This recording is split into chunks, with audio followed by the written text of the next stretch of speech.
Então veja, fatalidade,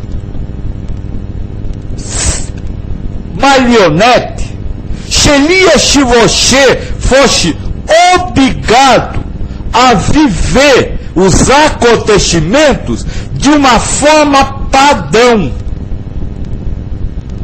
Mas você tem a liberdade de viver o mesmo acontecimento, onde uns acham que aquilo é mal, você achar que aquilo é amor de Deus por você, que é bom para você.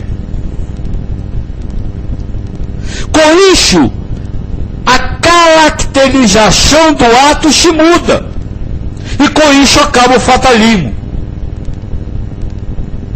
Então, a doutrina humana fala que a ação da causa primária zera o fatalismo.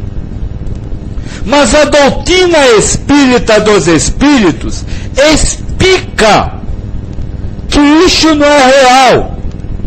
Explica que o espírito tem o livre-arbítrio de vivenciar as suas provações, sentindo-se ferido, magoado, ou vivendo no amor de Deus, sentindo-se amado por Deus. E aí, só para fechar as duas coisas, nós fala que para a doutrina espírita humana, o espírito tem um livre-arbítrio, o livre-arbítrio de fazer as coisas. Para a doutrina espírita dos espíritos, a alma ou espírito encarnado tem dois livre-arbítrios: o livre-arbítrio de programar as suas provas e o livre-arbítrio de gostar entre aspas, ou não gostar daquilo que ele mesmo programou.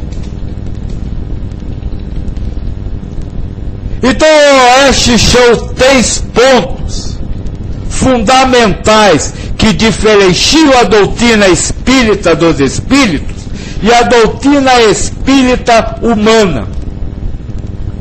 Não há espírito, não há ser humano, mas sim espírito encarnado.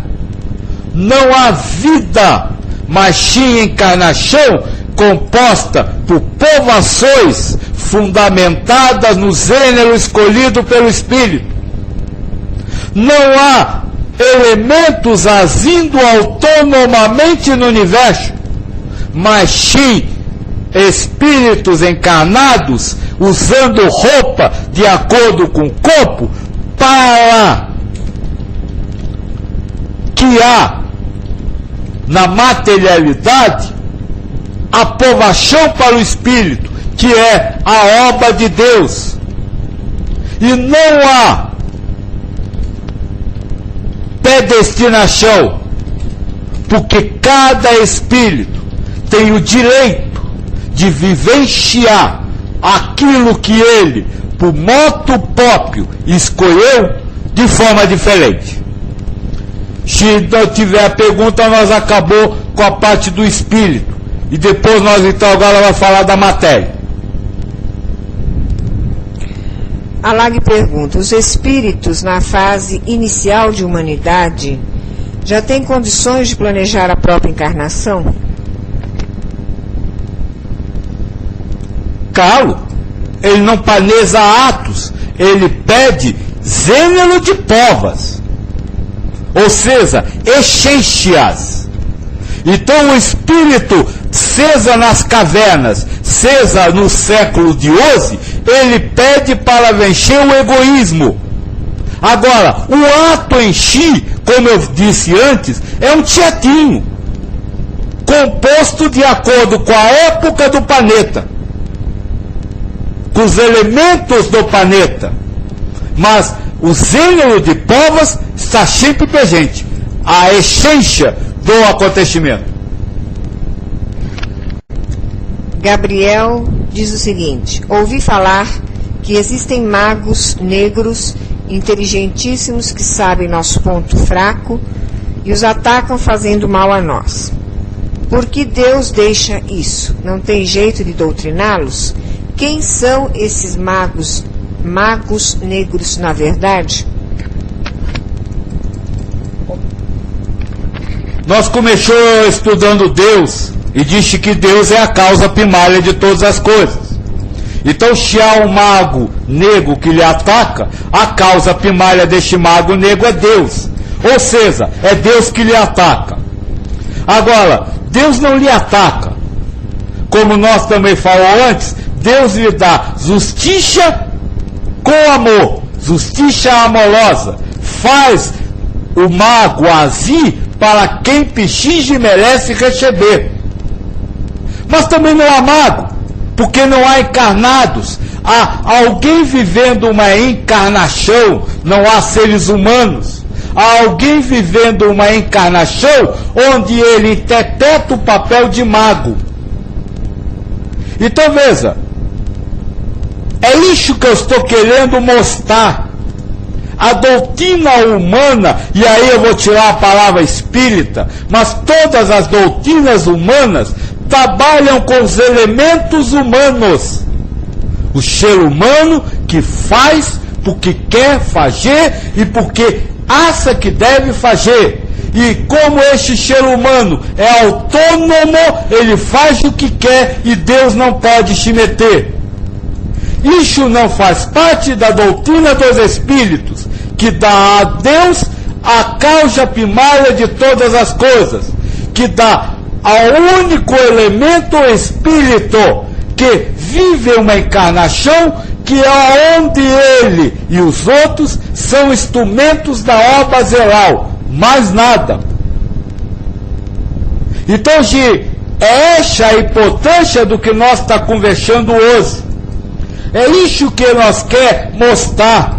Se aplicada a doutrina espírita dos Espíritos, o mago some.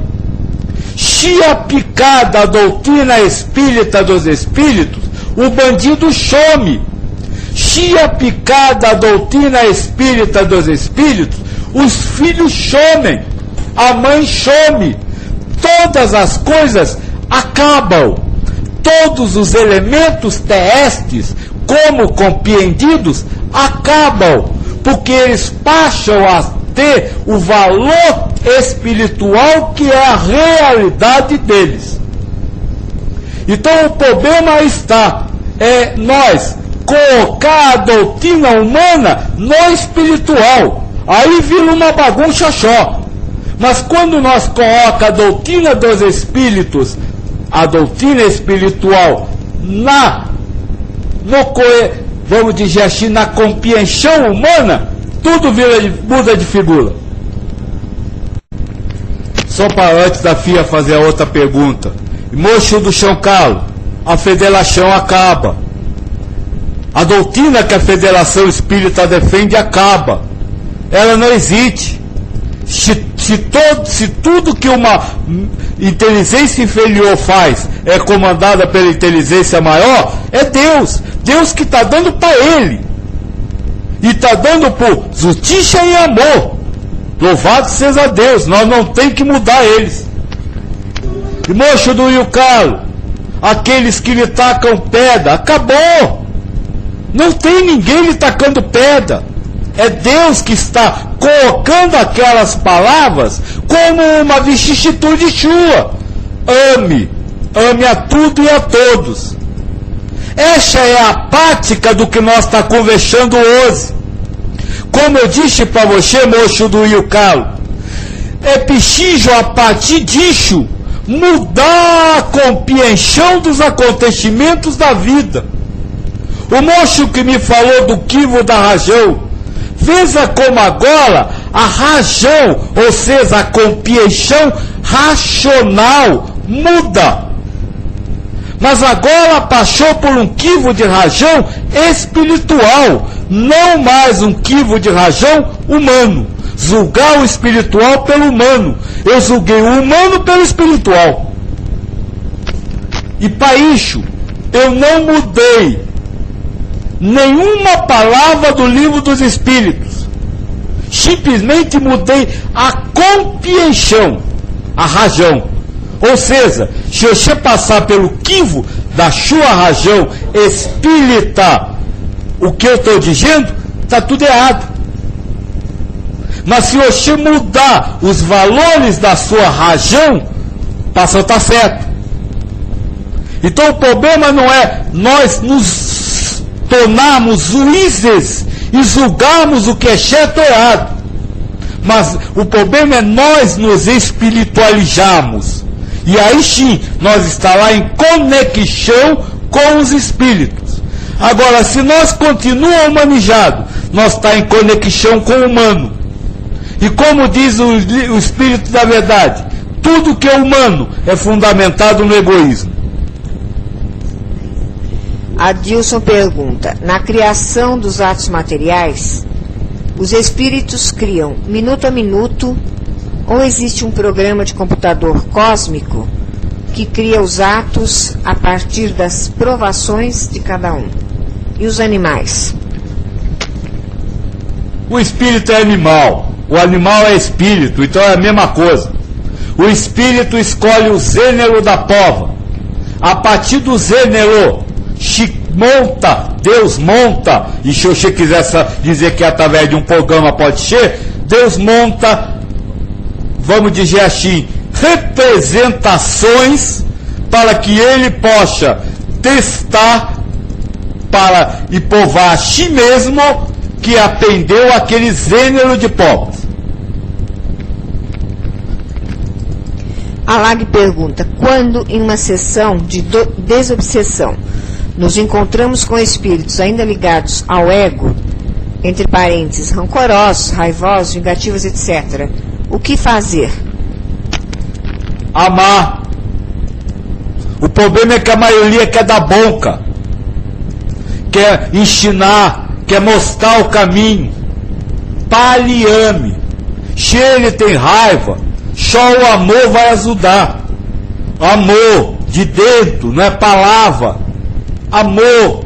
O problema é que vocês querem doutrinar por palavras. E a palavra para o espírito não vale nada, porque ele está vendo sentimento.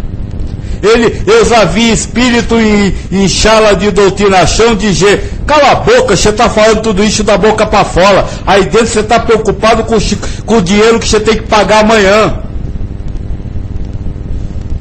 É dentro, não é fora. Se alguém tem raiva de você, ame. Se alguém lhe ataca, ame. Só o amor constrói. E ele acrescenta aqui o caso também dos espíritos sofredores. É a mesma coisa? É a mesma coisa. Para eles, você tem que unir a esse amor a fé, a confiança e a entrega a Deus. Não por palavras, por sentimento. Conversar com ele, não fundamentando-se no eu, mas dizendo: Senhor, fazei de mim instrumento de vossa vontade, eu me entrego em suas mãos. Quantos médios fazem isso? Pouquíssimos. Terceiro elemento, a matéria. Mas não matéria como vocês formam: ferro, plástico, de mármore, areia, água. Não. A matéria que existe é uma energia.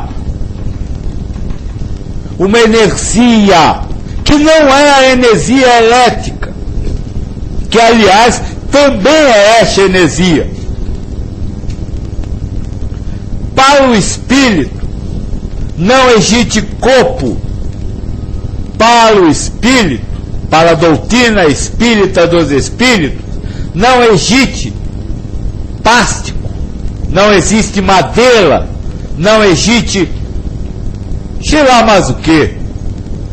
O que existe é uma energia que foi chamada, só para ter um nome, pelo Espírito da Verdade, de fluido cósmico universal. Mas a doutrina espírita humanizada, apesar de saber disso, não vive isso. Ela vive o corpo humano, os órgãos do corpo. Ela vive a matéria como aquilo que é conhecido materialmente. E com isso que a doutrina espírita humana, apesar de saber disso, vivencia a matéria pelos valores humanos. Ela vivencia um corpo, vivencia órgãos, vivencia madeira, vivencia pasto. Ou seja, a doutrina espírita humana criou diversas matérias. Quando a doutrina espírita dos espíritos afirma que existe o único elemento do universo, a matéria espiritual, que compõe como átomo primário todas as coisas que existem, inclusive aquilo que vocês chamam elementos não compostos.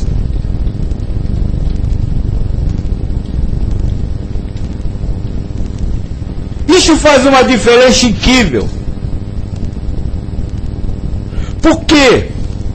Porque para a doutrina espírita humana, os diversos elementos matéria que existem possuem propriedades diferenciadas uma das outras.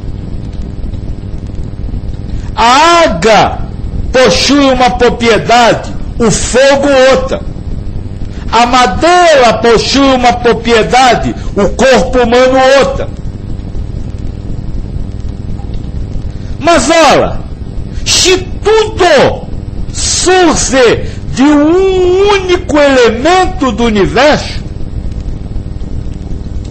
só existe uma propriedade. Então, para os espíritos, não existem os elementos do universo como conhecido pela humanidade. E por isso, não existem as múltiplas propriedades de cada coisa. Isso precisa ficar bem claro. Porque vocês ainda atribuem, por exemplo, o terremoto que acabou de ter, a propriedade do solo, dos elementos materiais que compõem o solo. Mesmo os espíritas falam isso. Mas o que é o solo, se não fluido cósmico universal? O que é o ar, se não fluido cósmico universal? E todas as coisas, quer seja a roça que se abre, quer seja a água que refrigera, vem de um único elemento. Então eu posso me refrigerar num terremoto, como posso ver algo muito ruim na água. Isso é importante. Mas ainda há uma coisa mais importante. A propriedade do elemento matéria universal é causada pela causa primária de todas as coisas, Deus. Então isso é o que diz o Livro dos Espíritos. Então, para a doutrina espírita dos espíritos, o terremoto não é causado por uma descompensação no subsolo, mas os elementos espirituais, ou o elemento espiritual, o fluido cósmico ali existente, teve essa ação executada por Deus, como causa primária. O câncer não é um distúrbio do estômago, esôfago, pulmão ou de qualquer lugar, mas é uma matéria energética que foi causada por Deus. Essa é a consequência de quem aplica a doutrina espírita dos espíritos ao mundo. Mas quem aplica a doutrina espírita humanizada ao mundo, humaniza a vida, submete a encarnação, a vida, às razões humanas, às leis da ciência humana, como o moço me perguntou agora no início. Então essa é, para a matéria, a definição que é dado pela doutrina espírita dos espíritos. Thelma diz: Joaquim, parece que agora entendo que é soltar a graminha. Então fala para Solona, porque sempre foi isso que eu quis dizer para ela. Não, a Solona do Portão, né? A outra Solona. Isso. Porque foi isso que eu sempre quis dizer para ela. Soltar a graminha era isso, desumanizar-se. Gabriel diz o seguinte: tem hora que eu penso em parar. Deixa eu ver de baixo aqui. Tem hora que eu penso em parar do espiritismo para as ideias fazerem sentido, pois parece que está tudo meio bagunçado. Parece que falta algo para as coisas fazerem sentido. O que seria isto que falta para as coisas se encaixarem? Deus, causa primária de todas as coisas. Você não é um ser humano, é um espírito. Você não está vivendo uma vida, está vivendo uma encarnação. As coisas materiais, sejam os objetos, as pessoas e os acontecimentos, não são o que aparentam ser, mas são criações da causa primária para lhe dar provações. Isso muda a vida completamente. Todos os valores antigos somem.